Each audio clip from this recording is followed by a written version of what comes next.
it's really key in terms of how a person responds to their loss of communication ability. And Alzheimer's also affects areas of how you make decisions, whether you can make logical decisions or not. Okay, I'm hearing. I do too. I'm not sure what that is. Two devices. Okay. I'm not sure what that is either, but hopefully it just stopped. So okay. Hopefully it's okay. It was not a demonstration of Morse code. Not intentionally anyway. And of course, people communicate visually. That is to say, they receive information visually from just seeing your facial expression, as well as hearing the tone of voice. All these things add up together. Let's move to the next slide. And that's going to talk about this different stages. So there's 3 primary stages that we talk about when somebody has been diagnosed with dementia. Dementia could be caused by Alzheimer's, but it can be caused by many other causes. Vascular dementia, Lewy body dementia, frontotemporal dementia, dementia associated with Parkinson's or Huntington's diseases, among many other causes. So understand that dementia is a condition, and causes could be diseases and strokes and things like that. Prior to having being diagnosed, if one is having communication problems and you think it might be dementia, it could be called mild cognitive impairment, MCI for short. And that just means that the person has not failed, as it were, a test, a diagnostic test to see whether or not they have a problem. The important thing is having a diagnostic test done early, having one done later. You can then start to compare whether or not their progress is sliding downhill or whether they're maintaining their abilities. Early stage or mild is the first stage. Once a person is diagnosed, they should be diagnosed in that stage.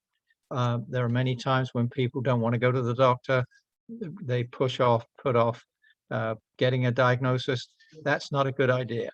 Earlier the diagnosis, the better. So staying focused on communications. What can they do? They can convey their thoughts and their feelings by talking to you, by explaining how they're feeling. They're still able to make decisions about their future care, but they're prone to misinterpret what other people might say. As they move further into the disease, as the disease, if it is Alzheimer's, continues to impact them, middle stage or moderate is terms that are used. They will be using more basic words and more basic sentences than previously. So what you're looking for is change over time. Rather than taking a snapshot, you're taking a series of snapshots and comparing how things are. They rely more on the tone of voice, the facial expression, and the body language in order to understand what a person is communicating to them. And also they rely on those things to communicate back to you, the caregiver. People in this stage desperately need emotional connection. They need meaningful activities that will help them retain the mental faculties that they used to have for as long as possible. As they move into the late stage or the severe stage, they will be reduced to responding only to familiar words, phrases, and songs. They may not be able to communicate back to you in sentences or anything.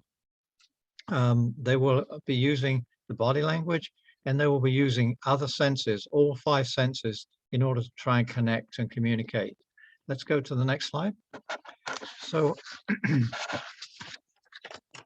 difficulty in finding the right words, taking longer to speak or to respond in conversation, complete withdrawal from conversations even, and Struggling with decision making and problem solving are early signs that kind of go together, that you need to be looking for and be aware of.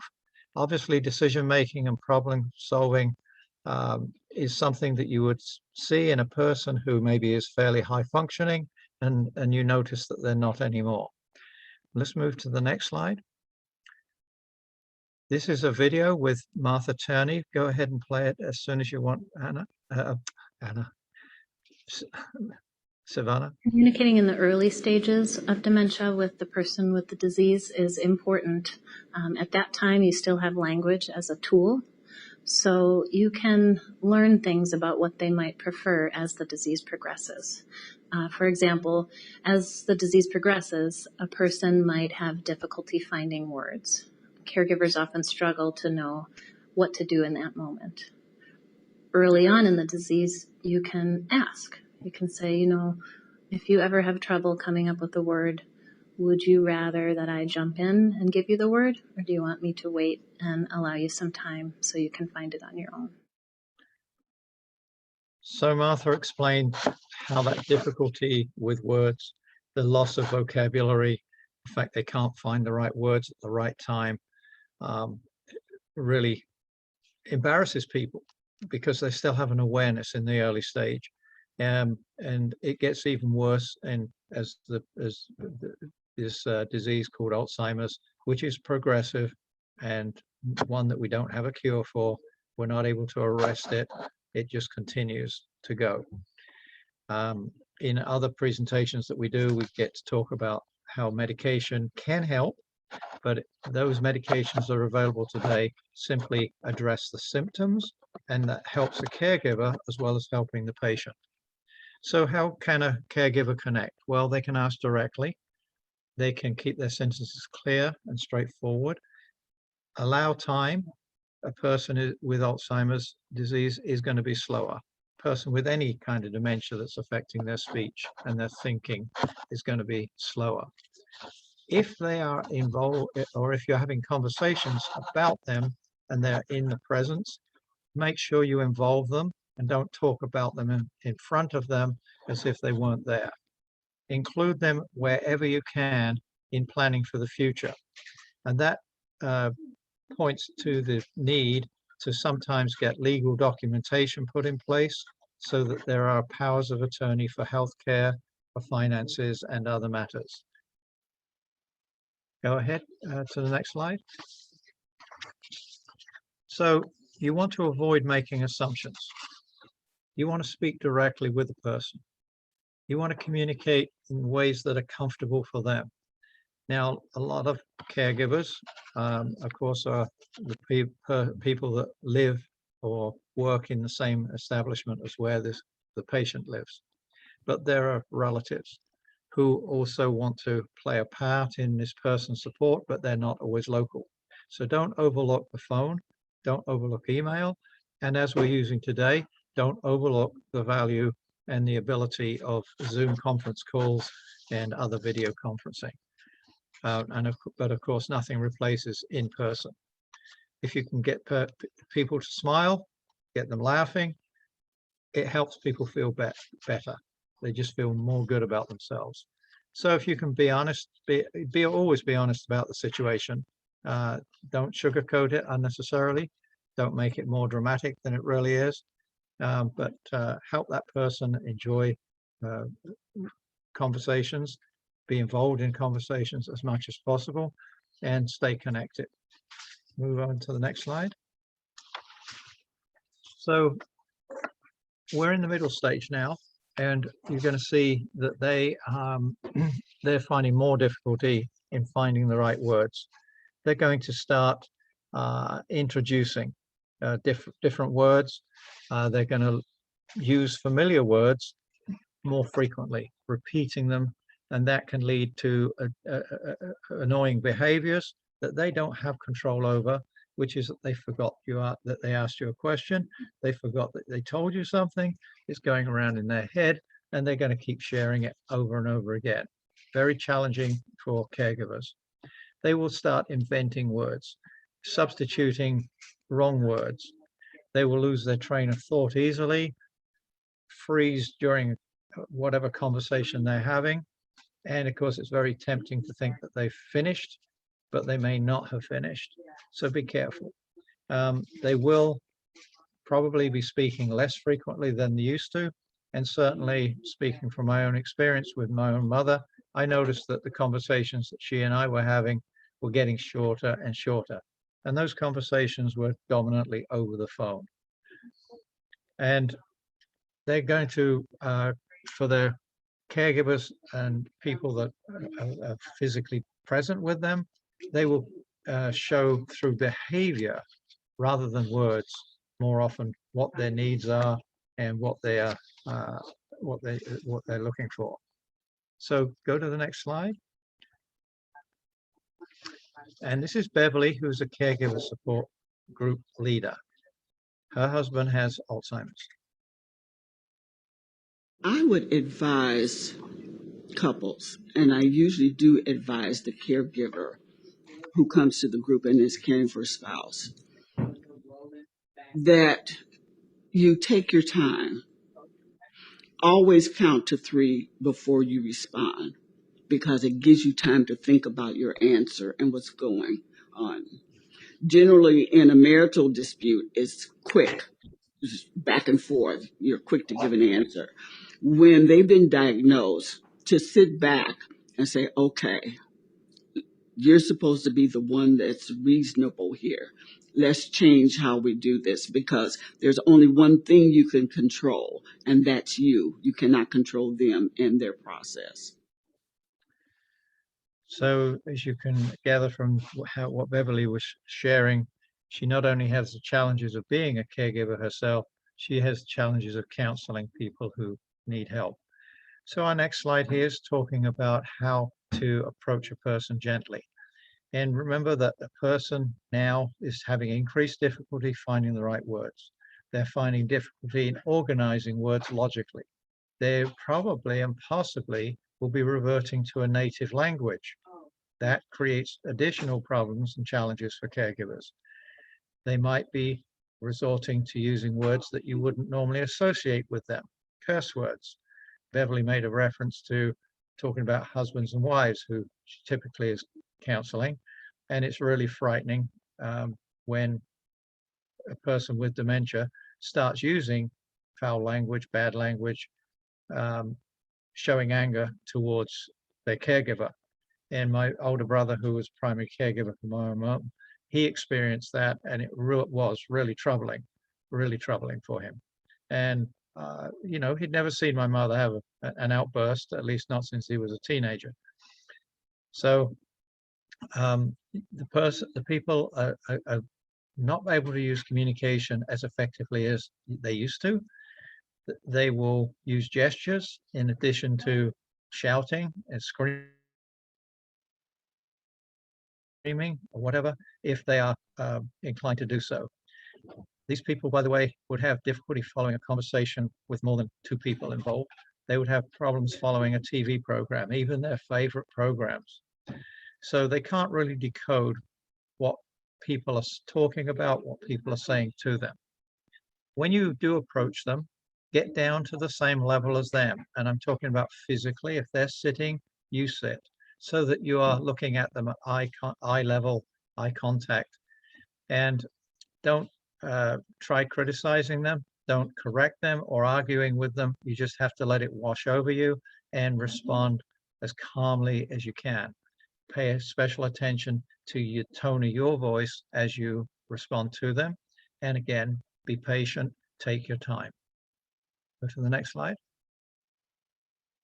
This is Rebecca. Her mother had Alzheimer's disease. She could sense my frustration, because occasionally I would lose my patience and I would bark at her. Why are you asking me that question again? I just answered that question 2 minutes ago.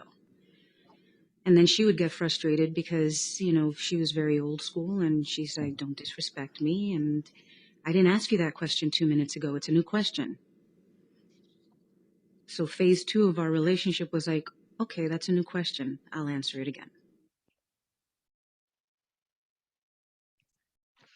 So it can be frustrating for everyone when somebody with dementia repeats questions, repeats statements, or they have difficult to manage behaviors. But rather than trying to convince the person of what you remember happening, being rational, if you like, it just helps to accept that the person doesn't even may not be aware of it.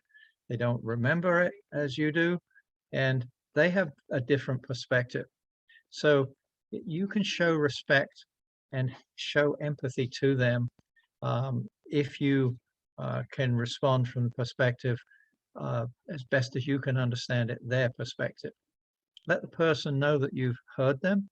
Let them know that you understand what his or her comments are, whether it's something that they've expressed through body language, behavior, verbal communication, or a combination.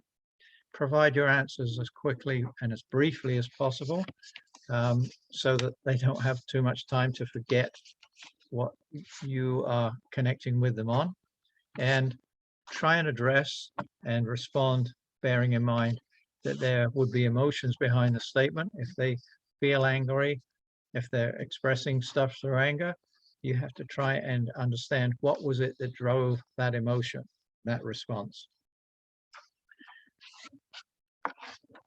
So yeah, thank you. Keeping it slow and basic, using short sentences, basic words, speaking slowly and clearly.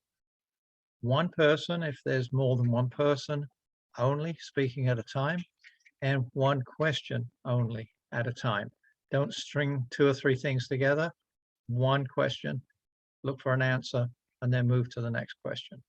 You have to sometimes control the environment, turn off the TV in the background, limit the distractions as best you can. And yes, you have to be patient. The person you're dealing with cannot control things about themselves as you can. And so that's a challenge. Now, referring back to earlier, if a person is struggling to find the right words, offer to guess the word, offer to fill in the word. Of course, you would be guessing as to what the word might be to see if they can help. And different people will react differently. But if you ask a person first, hopefully they're going to be cooperative and let you know whether they want you to help or whether they want to try and find those words on their own. Let's go ahead to the next slide. And you can help by trying to provide cues.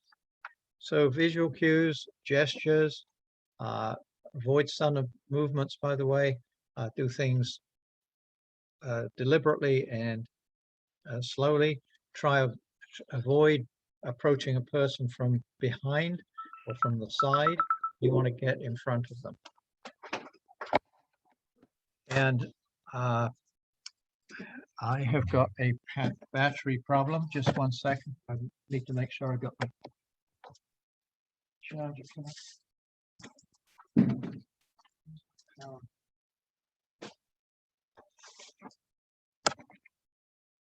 Oh no.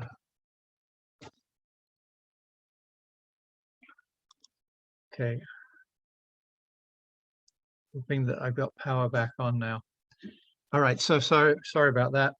And as whatever you're doing, put answers into your questions. Give people a clue as to what the answer could be.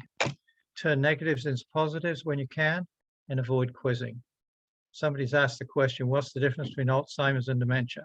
Dementia is a condition that you have, a bit like a headache is a condition. What's the cause? Alzheimer's disease is a cause of dementia. There are many, many different types of dementia and many causes of dementia, some of which are reversible. That's why it's important to get assessment and get doctor treatment. Let's move to the next slide. So in this middle stage, you have to connect, respond empathetically, reassure the person as best you can, try and understand their reality. Provide reassurance that you're hearing them, understanding the challenges they have, focus on their feelings rather than facts, and validate and redirect the person if necessary. Let's move to the next slide. So now we move into the late stage. You might notice that communication is reduced to a few words or sounds. You're going to see that responses to familiar words and phrases are almost all you're going to see. Anything that is not recognized to them, that's not familiar to them, they'll just look at you blankly. Listen for expressions that might indicate pain and attempt as best you can to respond as promptly, as quickly, and as possible. So the goal is to help a person in your care to feel as safe and happy as possible. You've got to bring respect into every conversation, which means every time that you are trying to do something for them, to help them do something for themselves. Keeping talking is good because they have a connection with you if they're hearing you. And use all 5 senses to communicate. Let's move to the next slide. So Sandra is going to talk a bit about senses here. Her mother's in late stage. I know that my mom feels aggravated. I know that she feels alone. I know that she feels confused. And I know on any given day, I don't know if I've made it better for her. I try. In these later stages, I've come to recognize that being really aware of the 5 senses is really important. Touch seems to give her a great deal of comfort. I know when I come over, I'm going to brush her hair all the time. My husband noted to me recently, he said, you know, you should see the look on your mom's face when you're brushing her hair. She's just happy. She's just happy. She doesn't say a lot. And I do it for a long period of time. I comb it, I braid it, I do funny things with it, but it just allows me to just be with her in a way that makes her feel comfortable. So touch is one of the senses. Giving people different types of fabrics, different types of item to hold on to feel and touch can help them maintain their senses, the touch senses. That you can play games, challenging them to identify shapes by touch. Something soothing is to give hand massages. Another game you can play is to put different items, common items, into a bag, have them reach in and try and tell you what it is, so that then when they withdraw it, they can see if they identified it correctly. Animals which have fur.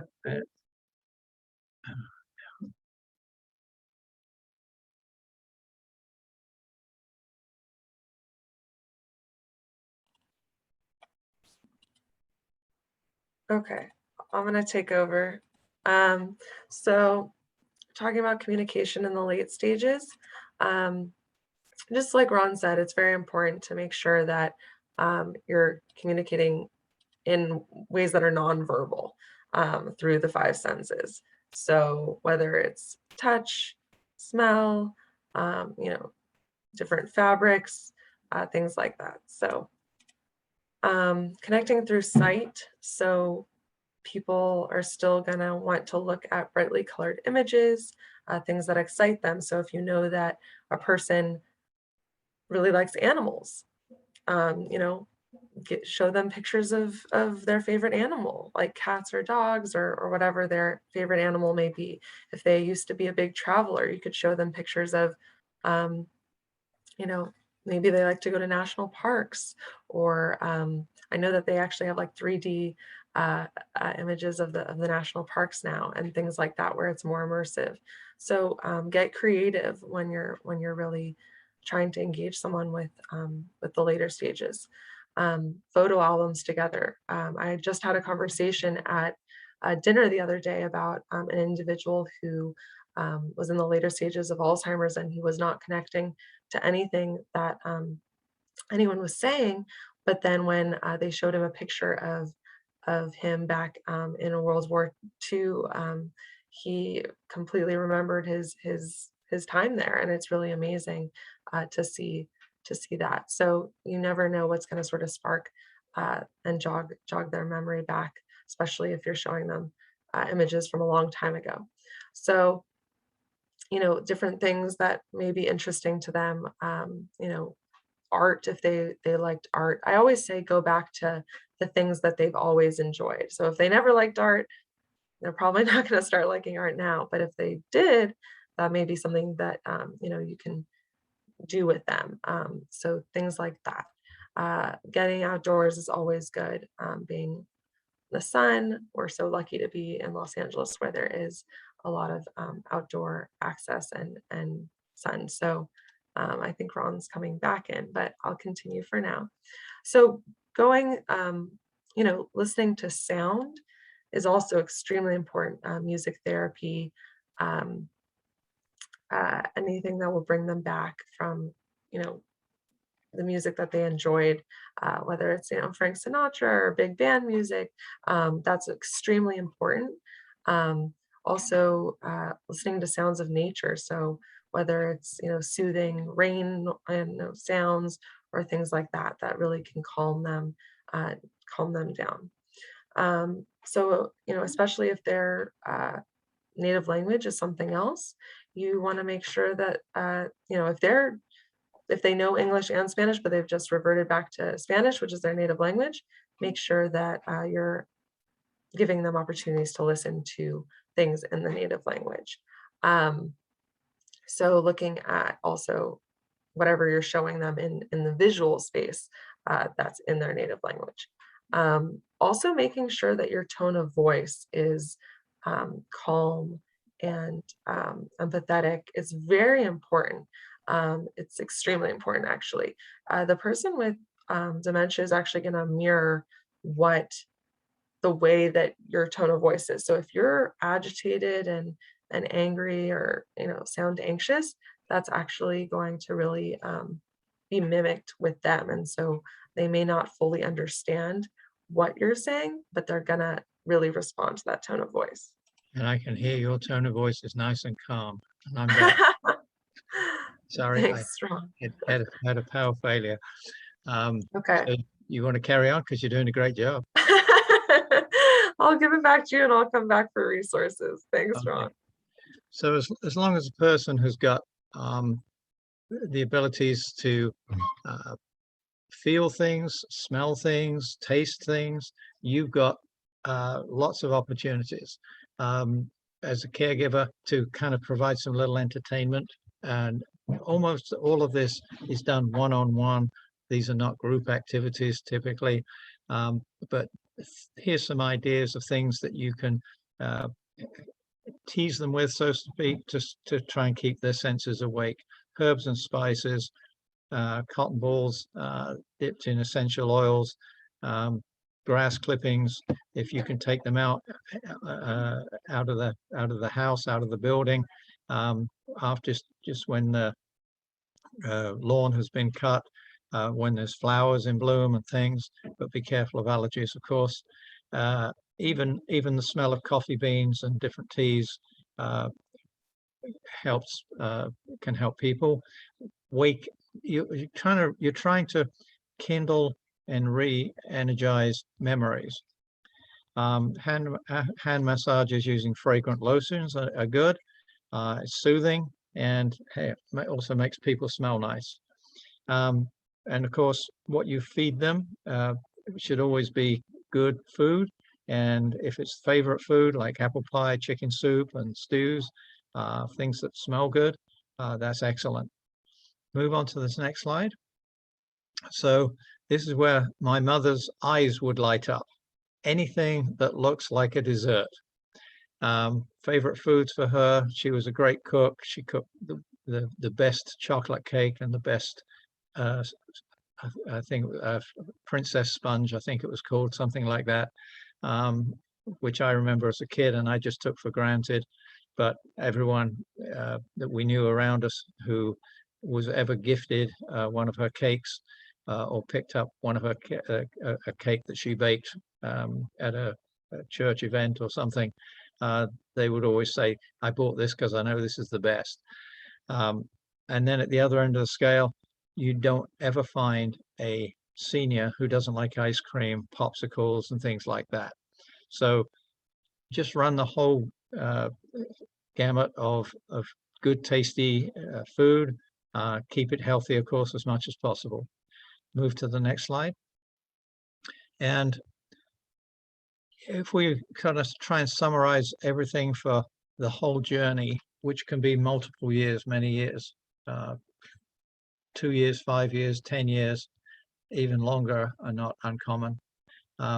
You at every stage want to do everything you can to understand where they're at, how they're seeing things, and connect with them, their reality, because that's what they're living with.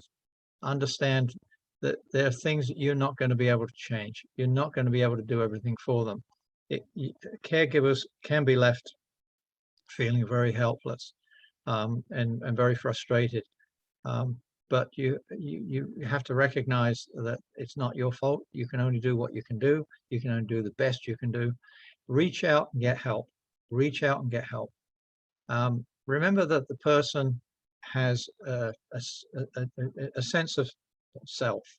You know, you want to make them feel as that they're an important person, that they're not a wasted person. Do everything you can to help them retain their dignity in all that you do for them. Demonstrate respect, and you connect through feelings. I am currently visiting occasionally a lady. She actually has dementia because of a stroke, and she's in a care home. And it's absolutely heartwarming when I see the caregivers that come up and give her a hug, and you know, you can see the joy that she gets from being recognized, remembered, and being given an expression of I love you and so on. But they are adults. They will act like children at times, especially later on. And you have to understand that they don't control their communications. They don't have control over many, many things that you and I take for granted. And as Savannah was saying, they reflect, they image back to you maybe what you're doing. They recognize the effects of your mood and actions. They respond accordingly. And sometimes if you're pushing them hard, they'll push back hard. So understanding what the source of their reactions is a never-ending challenge for caregivers. But that's what you've got to do, is try and understand, why is this person reacting this way? Why are they expressing themselves this way? What is it that I need to be doing to try and help them? And being as soothing and as calming a person as you can be is definitely the best way. So let's move to the next slide. And this is Sam Fazio, and he's going to talk from a different perspective a little bit about dementia. Taking care of yourself while you care for somebody with the disease not only impacts your own health, but it really can impact the person with the disease. So, for example, if you're not getting enough sleep, you might be easily irritated, which will then sort of spill over to your interactions with the person with the disease and maybe being short with them, which then might cause them to get frustrated. So it's not only important to take care of yourself for your own health, but really for you to really be a good caregiver. So as I said, slightly different perspective, which is, yes, remember that you're looking after somebody, but you also have to look after yourself, because if you don't look after yourself, you can't do the best for that person that you're trying to be helpful to. And this is where I do get to hand back over to Savannah, because she is on staff with Alzheimer's Association here in the Los Angeles area. And she's always up to date and current and explains all of the resources of the Alzheimer's Association way better than I do. Back to you, Savannah. Well, thank you, Ron. I think you do a great job. So these are our resources. We actually have more resources than even just here, but I like to sort of give a broad overview of the ones listed. This is alz.org is our national website. So some of the highlights of the website are Community Resource Finder. So that's by zip code. You can find things like a neurologist or in-home care or an elder law attorney or even an adult day health center. So you can find those for free. It's a partnership we have with AARP. So that's a great resource. ALZ Connected is a way for caregivers and those in the early stage of the disease to connect across the country on threads around different topics. So whether it's wandering or driving or any number of topics to connect with across the country.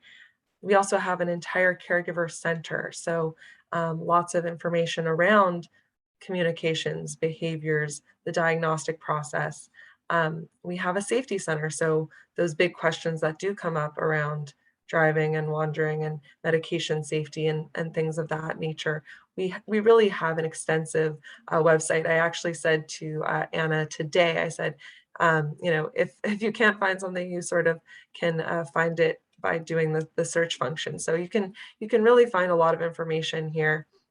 We also have a 24/7 helpline where in over 200 languages. So we know that in LA County, there are so many different languages, and so people can speak in their native language to someone on the other side, 365 days a year. So we're talking Christmas, New Year's, they will be there for emotional support, for questions about the disease and the disease progression, behaviors, really anything that has to do with Alzheimer's and other dementia.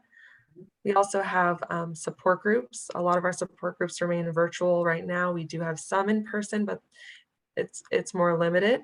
But we have support groups for family caregivers and those in the early stage of the disease. We also have education programs like these on our regional calendar, as well as on demand. As you can see at training.alz.org, we have the same content. Of course, it's not delivered by Ron and I, which is a disadvantage, but it's still there, the core content, and we definitely encourage you to go seek out more education and information at training.alz.org. So here's how you get involved. Again, so many different ways to get involved, whether it's volunteering with us, like Ron, who is an amazing community educator for almost 10 years, I think. And you can be a support group facilitator. You can join our local walk planning committees, even just being a community representative. We have lots of opportunities, even in the virtual space, to get involved right now. We also have the Walk to End Alzheimer's. So we have a Walk to End Alzheimer's in the San Fernando Valley. It's actually this weekend, October 17th, out at Woodley Park. We invite all of you to register, create a team. We're very excited that it is in person this year with, of course, safety precautions taken in place for COVID, but it is back in the community this year. So I'll definitely make sure to send Anna the registration link as well as the flyer for that. We also have something called The Longest Day. The Longest Day is a fundraiser where you can actually do something that brings you joy, whether it's cooking or dancing or running a marathon if that brings you joy, to raise funds for the Alzheimer's Association a really unique way. And that sort of happens all year long and sort of commences on the summer solstice. We also have an entire advocacy arm that we're really proud of called AIM. So whether it's talking to your local legislators, but we also talk to the state and federal level legislators to really advocate on behalf of those who are affected by this devastating disease. We also have something called Trial Match. Trial Match is a free clinical studies matching service where by zip code, again, you can really put in your demographic information, and you don't have to be someone living with Alzheimer's or other dementia. You can actually be a healthy volunteer or caregiver, and they're looking for people with for clinical studies. And it's very important because we know that actually the biggest hurdle is finding people when it comes to these studies. So if that's of any interest to any of you, I'm going to be sending some information over in different ways to get involved. And now we're at the point where Ron and I get to answer your questions, which is always fun for us because it keeps us on our toes. So I'm going to stop sharing if that's okay, Anna, and then we can, hear from people and see people. So Oh, wow, there's quite a few of you, which is great. So if anyone has questions, I think I saw a couple in the chat. I want to make sure we've addressed those first, but make sure to get your questions in the chat, or we can have you unmute yourself. So Dominique says, at what stage or stages can we help with the condition, playing games, and which one? Ron, do you want to take this, and then I'll sort of uh, fill in after? I'm just looking, I'm just trying to bring up my chat. Okay, sorry, give me the question again. So it says, at what stage or stages can we help with this condition? And, do we play, they're saying, do we play games, and which ones? The earlier stage that you can get people playing games that challenge their brains, the better.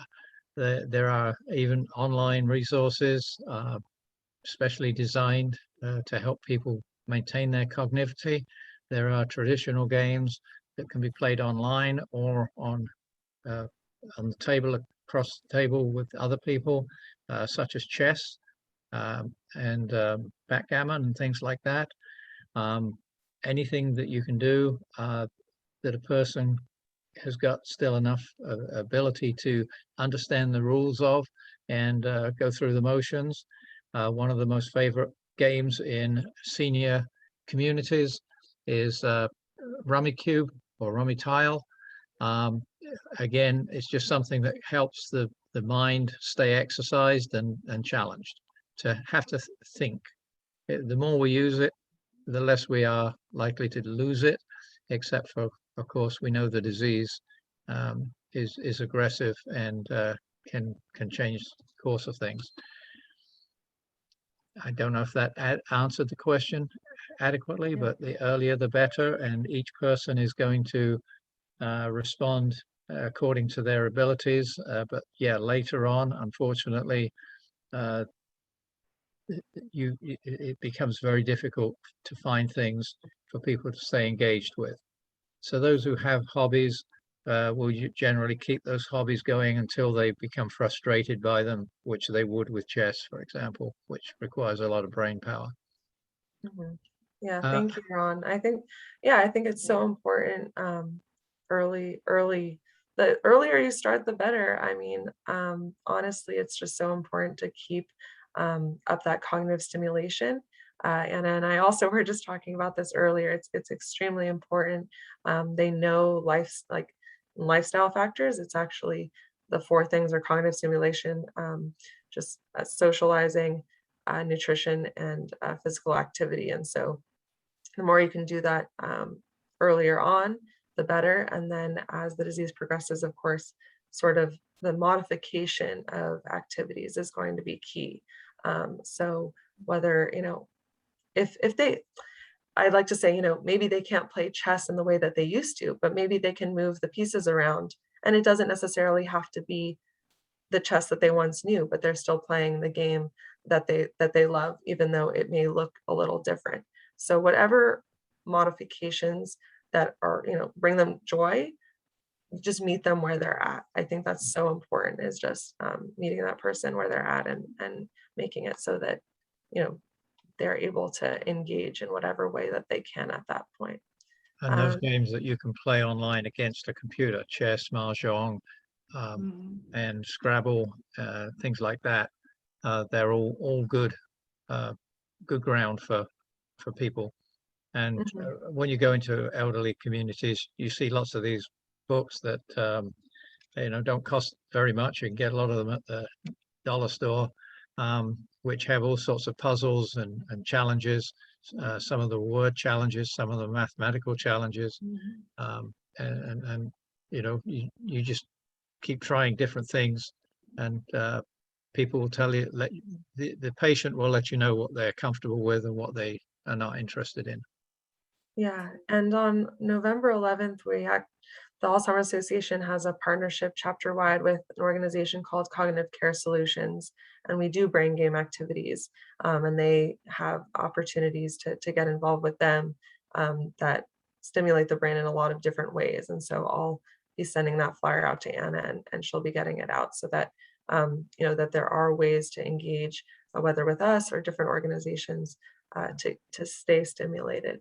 So Yeah, by the way, Anna, if you can give me sharing rights, I'll close out the whole thing when we're done with a short video that promotes the Alzheimer's walk, the cause and the walk. I think I did, Ron. And also, if I don't have your email information and you'd like me to have it so I can share some of this, I did put my email in chat. So you're welcome to email me and give me your information so I can add you to my list of people that I send things to.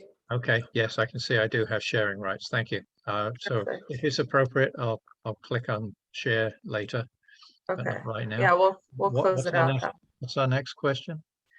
You went over this briefly, but the difference between Alzheimer's and dementia, I just want to make sure everyone's clear because it is such an important question. Yeah.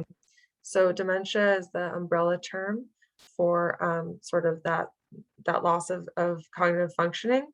And it really houses all these different types of dementia, like Ron said, and Alzheimer's is the most common form of dementia. It makes up about 60 to 80% of them. So, and I want to make sure that you know that the Alzheimer's Association supports those with Alzheimer's and all other dementia. That does get confused. So if people come and say, well, I have Lewy bodies or frontotemporal or vascular or mixed dementia, please still send them to us. I think that is, one of the confusing elements of the name, but please make sure that those individuals know that they can get support from us as well. Right. So if you have a relative or a friend and associate that is struggling with communication, early memory loss, or whatever it might be, it's correct to say, I think you might have dementia, but it's not necessarily and less likely to be correct for you to diagnose it and say, I think you have Alzheimer's. So dementia needs to be checked out, eliminate all of the other possibilities, which means first off, they need to get assessed by the primary physician and get a referral so that they are then being being cared for by a geriatrician or a neurospecialist, whoever the primary care doctor refers them to, and they're building at that point like a care team, and it can go in different directions depending on what it is. Savannah mentioned Lewy body, frontotemporal, and vascular dementias are the other three big ones that we talk about. But you're probably aware there's a diabetes association, there's a Huntington's disease, Parkinson's association, all these different associations. The Alzheimer's Association works with for mixed dementia situations, because you could have Parkinson's and Alzheimer's. Thank you, Ron. That's all true. How much are they aware of their condition? Now, Dominique, this is it's a good question. There is a presentation that we have around the 10 warning signs and understanding Alzheimer's dementia that goes a little bit more into this. And it actually, the answer is it depends. It depends because some individuals are,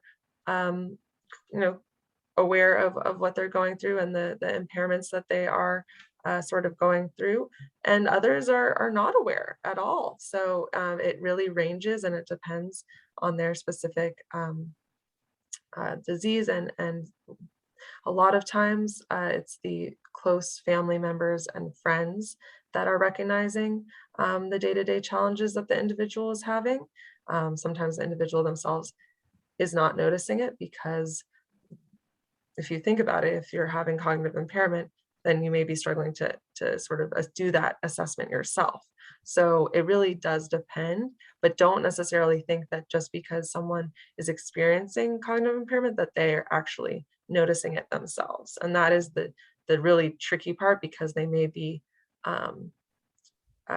in denial, or they're not noticing it. So it's really hard for them to sort of understand why people are approaching them differently.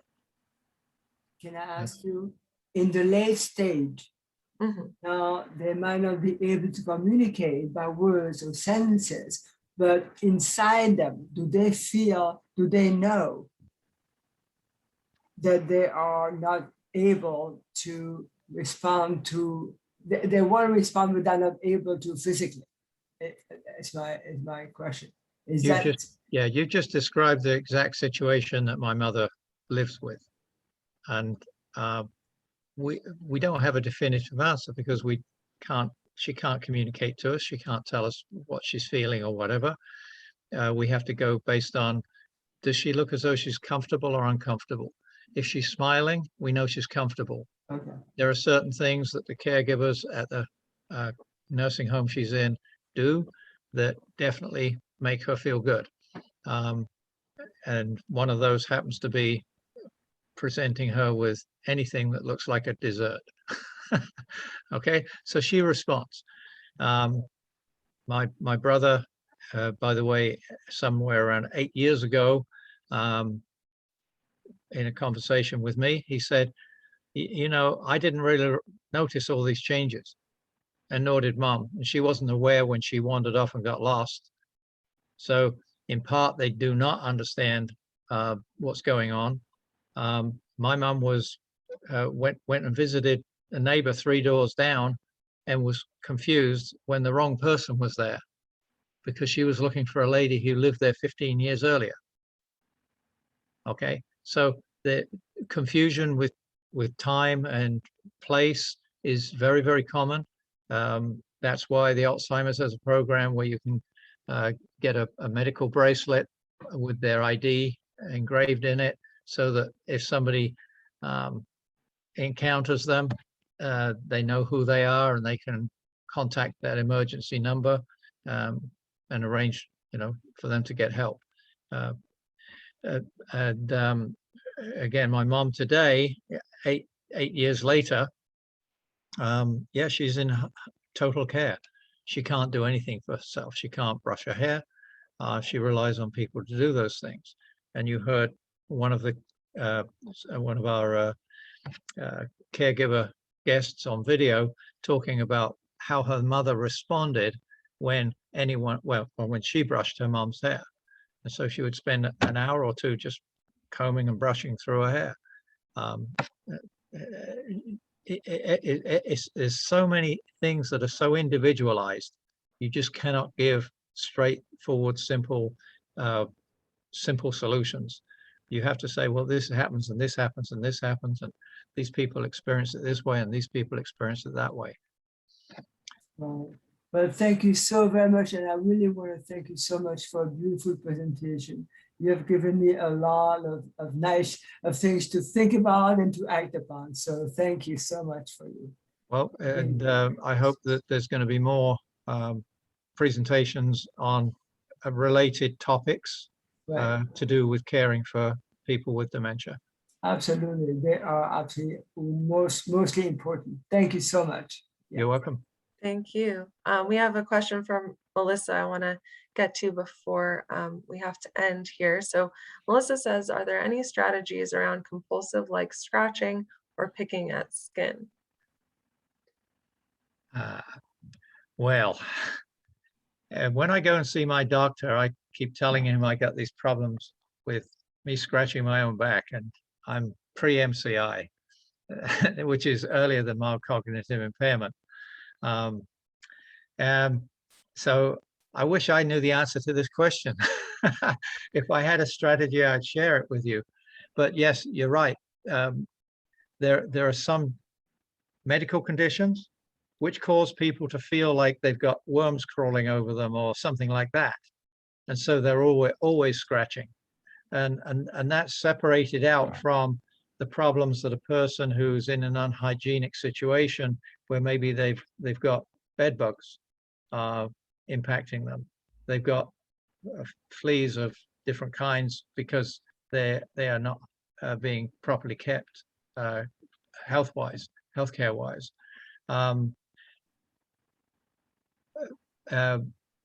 So a compulsive scratching and picking at the skin, that's something that you need to have a doctor, a medical professional. And I won't speak for Savannah, but I'll speak for myself. I'm not a medical practitioner. I'm not a licensed clinical social worker like many of you probably are, like Anna is, and so on. So I'm just a member of the public who happens to be part of a family that just happens to have a trend of having family members impacted by dementia. My mother was not diagnosed with Alzheimer's. She was diagnosed as having acute dementia. I have no idea what they really meant by that, but that was back in England. But her older brother, my Uncle Jim, he was diagnosed as having Alzheimer's by his doctor. And sometimes you wonder, are the doctors actually being very accurate and correct with their diagnosis? Why did one doctor hold out and not give it a label, whereas the other did? And just for the record, my mother's older sister is now just going into, I would say, medium stage. She's moving from early stage into the mid stage with Alzheimer's. And so her primary caregiver, my cousin, is sharing, getting a lot of ideas and information that's shared with her by my older brother, because he saw the challenges that he had and the experiences that he had. And that's how the care groups work. The care groups work by sharing. Yeah. Would you like to add anything on that, Savannah? Yeah, I agree, Ron. We're not medical practitioners, so of course, if there is some type of skin condition, but I think that the idea of, sort of having a habit, or I've talked to individuals, where the mom was sort of just constantly just rubbing the table. So maybe giving her a towel to clean up the surfaces with, or whatever that is part of the distraction. It may be that that person is exhibiting some type of anxiousness, or that the person may be confused or bored. So you could use it as a way of being like, oh, what's going on with this individual? There's sort of twiddle mitts where you can put their hands in, or giving them some type of thing to do with their hands that may be productive, that's less less hard on the skin. So I think that those types of things can be looked into, but definitely if there is a problem, reaching out to the medical practitioner. But it definitely is sort of looking at the why behind the action. A lot of times with Alzheimer's or other dementia, you become a little bit of an investigator and have to figure out what may be most helpful to that individual. I know we're over time, Anna, so I want to be respectful. I noticed that everyone's there's a suggestion in the chat that we should pay attention to. Somebody, Melissa, is suggesting that nuts, like peanuts with a shell, can be a good diversion. And yes, distraction, using the towels is a distraction. And yes, of course, skin lotion, which we talked about as a therapeutic thing, it's also a medical thing. Yeah, thank you, Melissa. Thank you, Melissa. Yeah, and I think we're going to have to just hand it back to Anna at this point. Thank you so much to ONEgeneration. Thank you so much to you, Ron, of course, and spending your time here today during your lunch hour. Thank you so much. This has been wonderful. So appreciated. Such a lot of great information. Thank you so much for joining us. And for everybody, I do have a name for a raffle, but please know that we do also have speakers this week, Wednesday, Thursday, and Friday, also at noon, on a variety of different topics, as well as one next Tuesday. So I do hope that many of you will join us as well. The name that I pulled out for the raffle was Chris Nicholas. Are you still here, Chris? I see your name. Just let me know if you're still here. And yay, okay, great. I will email you. So look for a gift card. I will email that to you, or have that email to you. But thank you again to everybody for joining us today. I hope, and again to Alzheimer's Association and Savannah and Ron, so appreciate it. And I look forward to future presentations as well. Thank you so much. Thank you, everyone. Take care, everyone. All right. Have a great day. Bye.